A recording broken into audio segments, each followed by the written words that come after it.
नमस्कार, news pulse में आप सबों का स्वागत है। मैं हूं संतोष सिंह और आज वैलेंटाइन डे के मौके पर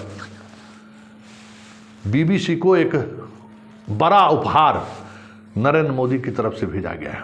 ये हम इसलिए कह रहे हैं कि अगर बीबीसी गुजरात दंगे को लेकर डॉक्यूमेंट्री नहीं बनाया रहता और उस डॉक्यूमेंट्री को लेकर पूरे देश और दुनिया में बबेला नहीं मचा रहता और ऐसे स्थिति में अगर आईटी का रेड होता बीबीसी के यहाँ, तो एक समझ की बात समझ में आती कि चलिए सरकार प्रायोजित ये रेड नहीं है।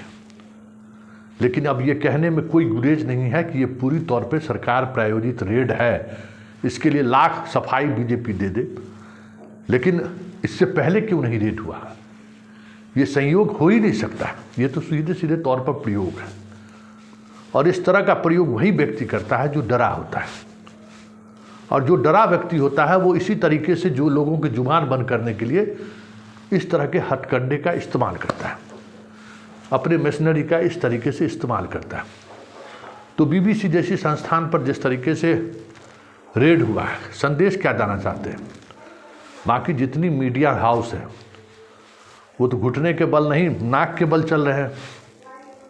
कुछ मीडिया हाउसेज हैं जो सवाल कर रहे हैं, तो द वायर, बीबीसी जैसे संस्थानों पर आप छापेमारी कर रहे हैं। एनडीटीवी को आपने खरीद ही लिया।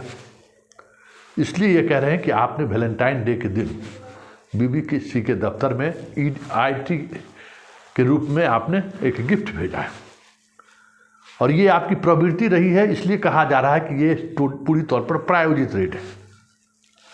एनडीटीवी के साथ जो व्यवहार रहा, द वायर के साथ आपका व्यवहार रहा और अब जो बीबीसी के साथ आपका व्यवहार रहा है, या फिर देश के जो बड़े बड़े पत्रकार रहे हैं जो आपसे सवाल करते रहे, उनको जिस तरीके से संस्थान से बाहर कराने में आपकी भूमिका रही, तो ऐसे में कहा जा सकता है कि ये रेड पूरी तौर पे आपके द्वारा प्रायोजित रेड है। लेकिन इस रेड के सहारे आप संदेश क्या देना चाहते हैं? क्या आप वर्ल्ड मीडिया से लड़ना चाहते हैं? इतना बड़ा आप ताकतवर हो गए हैं। एक अमेरिकन पत्रकार, सबसे दुलारे प्यारे भारत के सबसे कह सकते हैं कि ऐसे इंडस्ट्रिस्ट जिसको आँख नाक कान सब आप ही हैं, एक रिपोर्ट क्या छाप दिया। विश्वसनीयता देखिए, आपकी जो किला है, किला हिल गया। इसका मतलब है कि गुजरात दंगों को लेकर जो डॉक्यूमेंट्री बीबीसी ने बनाई है उसको लेकर कुछ बात है, या फिर कोई किसी को डॉक्यूमेंट्री बना दे तो उसमें डरने की जरूरत क्या है? या अगर कोई हमारे सरकार के बारे में अगर कुछ खबर चला दे तो उस पर रेड करने की जरूरत क्या है?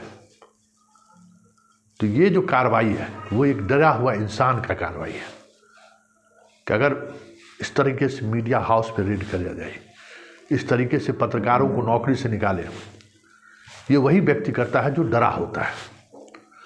मजबूत व्यक्ति कभी भी इस तरह का काम नहीं करता है। तो एक डरे हुए इंसान को आप समझ लीजिए कि किस तरीके से वो अपने आप की आलोचना को बर्दाश्त नहीं करता। आलोचना भी बर्दाश्त नहीं करेगा जो डरा हुआ व्यक्ति रहता है। वो जो है ना कि क्षमा छोपती उस बदन के जिसके पास गरल हो। इन लोगों के पास क्षमा शब्द कहाँ से होगा? ये खुद क्षमा योग्य नहीं है। इनको क्या क्षमा करने की साहस होगी? अगर बीबीसी ने कोई खबर दिखाई तो इस स्तर पर आप उतर के क्या संदेश देना चाहते हैं? और ये बात समझ लीजिए, बीबीसी की विश्वसनीयता पर आप सवाल नहीं खड़े किए सकते हैं। कई ऐसे मौके आए हैं जिसमें लोग बीबीसी की तरफ देखने की कोशिश करते हैं कि बीबीसी का क्या कहना है। कई ऐसे मौके आए हैं, कई ऐसी खबरों को भारत सरकार ने जिसको कह सकते हैं कि रोका, उसको बीबीसी ने प्रसारित किया है। बीबीसी की इमेज गांव-गांव में एक अलग तरह की इमेज है। मोदी जी, ये गुजरात नहीं है, यह देश गुजरात नहीं है जहां लोगों को मीडिया के संस्थान से या मीडिया से जुड़े हुए पत्रकारों का कोई मतलब नहीं है, कोई समझ नहीं है। इस देश में लोग मीडिया को भी समझते हैं, इस देश को लोग मीडिया कर्मियों को भी समझते हैं और इस देश में मीडिया के मिजाज को भी समझते हैं। यहाँ हर गांव में, बिहार के हर गांव में बीबीसी सुनने वाले लोग आज भी हैं। कोई बड़ी घटना घटती है तो लोग बीबीसी सुनते हैं कि बीबीसी का रिपोर्ट क्या है। तो इस रेड से बीबीसी का जो भरोसा है जनता के दिलों और दिमाग में और मजबूत हुआ है। और आप जैसे सोचने वाले लोग जो सोचते हैं कि हम इसके माध्यम से धमकी देकर हम चीज़ों को अनुकूल कर लेंगे, ऐसा होता नहीं है। यह कृत्य एक डरे हुए इंसान का कृत्य है।